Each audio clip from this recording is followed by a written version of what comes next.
Hey, if you're wondering if you're on the right track and you're wondering what your purpose is, welcome to the club. Stick around and talk to you about a few things that I'm struggling with.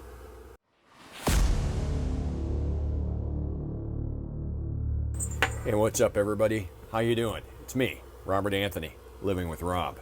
It is Wednesday morning, November 1st, and it is 26 degrees outside.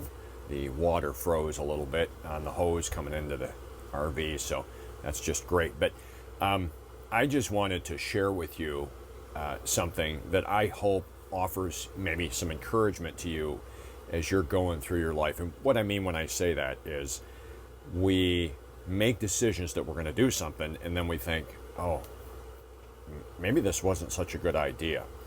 And so it's here that our faith is suddenly tested. We have to say, here, I like this that Joel got. Faith does not make things easy, it makes them possible.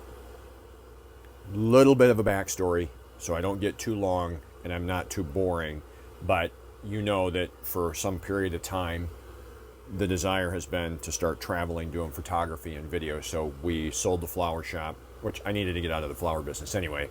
And we sold our home in Florida because the market had appreciated so much. We made a pretty good amount of money, not a ton, but a pretty good amount of money, enough to fund this for a while on the sale of our home. So now we have nowhere to call home. So there have been a number of people, not the least of which was Joel's mom, and some others where it's like, I don't know how you can do that. You don't have anywhere to call home. And I do think that there is some merit to that.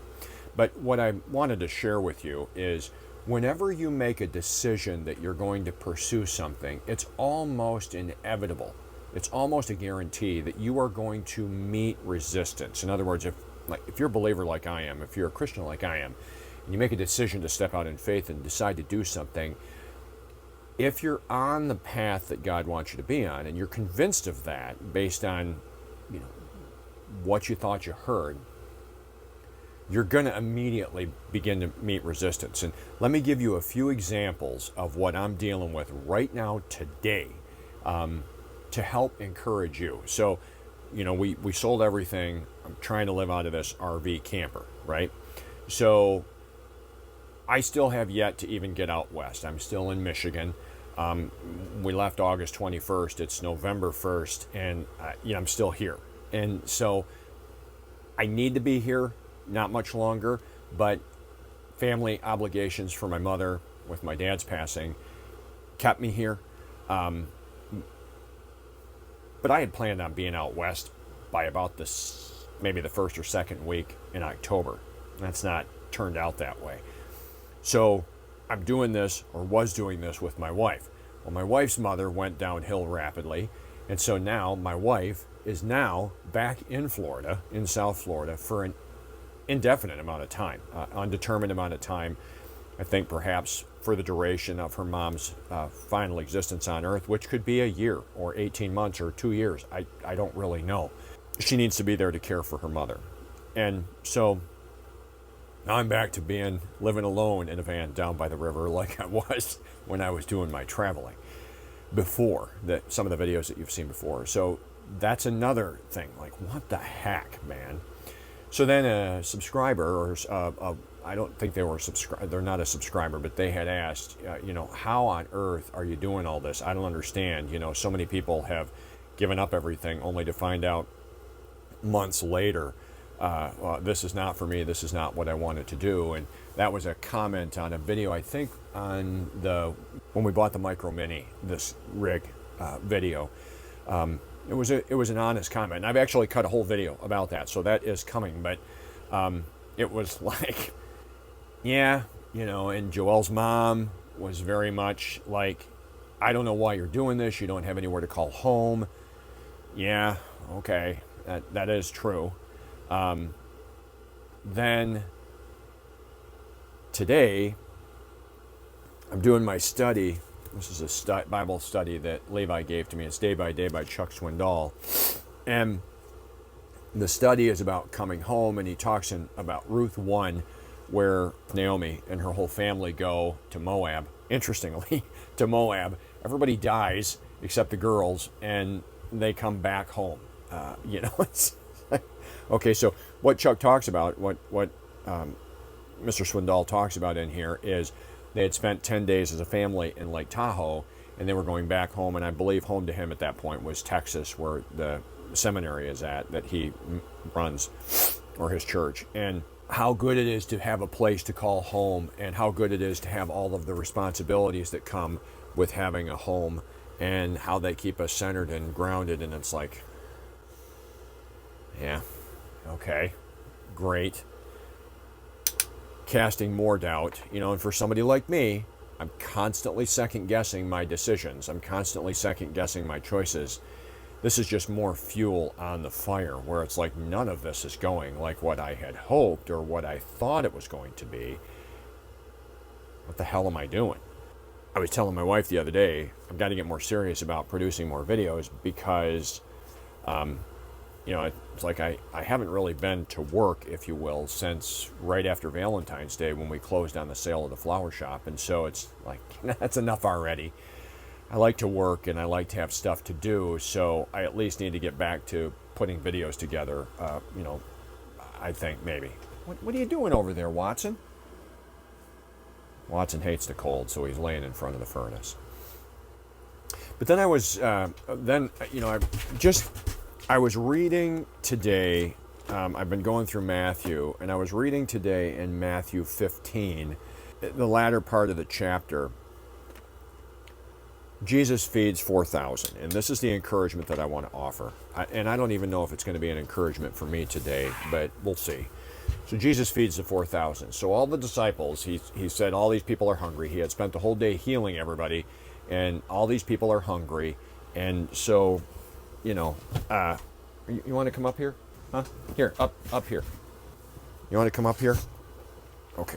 All right, let's do it. Come on. Come on. Are you coming or not? All right, so, yeah, I love you too. Yeah, you're a good dog. So Jesus has been healing all of these people, and it's a long day, and he said everybody's hungry. It's been 3 days, and we're running out of food. These people are hungry. Let's feed them. And so the disciples asked him, well, where are we going to get the food? And here's why that was a stupid question. That was a stupid question because this time, when the same thing is happening that happened when he fed the 5,000, there are 4,000 here at this event, and he had fed the 5,000. And in that episode at the Sermon on the Mount, or wherever it was at, that he fed the 5,000, and here they are down the road saying, well, how are we going to do it? What I took away from that is, when we're walking and we're trying to figure out life, look back at what has happened in your life that, where, if again, as a believer, where God has shown up and said, I'm going to take care of this. And for me, that's really hard for me to focus on, because I get mired in the negative, I get mired in the what ifs, I get mired in the, did I make a mistake? And then, of course, you'll get hammered with things that are going to create doubt, like I've been having to deal with. And, I don't know if this is the right course of action. I'm not really sure. I work hard, I produce a video, and 5 people watch it. So it's like, well, you suck as a content creator, your videos suck, nobody wants to watch them. This is the kind of crap that you have to deal with. This is what's going on in my head all the time. And so I have to look back, and I have to remember, when they thought Levi had cancer, he was healed. When we weren't sure how we were going to pay probably $250,000 or more in medical bills from his hospital stay at 11 years old, or 10 or 11 years old, somehow somebody paid that bill, and we still don't know how. When I thought that the kids were going to have to do time sharing between Michigan and Orlando when their mother left, that never happened. All the stuff that I've worried about. How are we going to make it?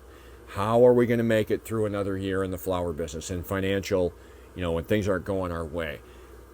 And then a giant Christmas job shows up that puts $10,000 in our bank account. Or when right before the kid's mother left, and we weren't really sure what was happening. We didn't really know that she was leaving. We get a $17,000 plant install that puts $13,000 or so in cash in our checking account, which for us was a ton of money that would go a long way toward supporting us. I mean, there have been so many ways that the fishes and loaves have been multiplied. If I look back over the course of time, it's in moments like this where it's like, maybe this is a bad idea, and I really felt that this is the right decision. Maybe this is a bad idea, that maybe it's not a bad idea. Yeah, I love you too. Yeah. Just stay focused. That's the key, is to stay focused. So, hey, that's my word of encouragement. This is what I'm going through, and I wanted to share it with you with the hope that maybe if you're struggling in your own life with, are you on the right path? Are you doing the right thing? That, well, welcome to the club. We all are. Until the next time, I hope you found this video helpful. And I'll see you in the next one. Take care of yourselves. Bye! That's not probably what you would sound like, is it? No? I don't know what you would sound like. You have a deep growly bark. I gotta get up. I gotta turn the camera off. You wanna get down? See ya.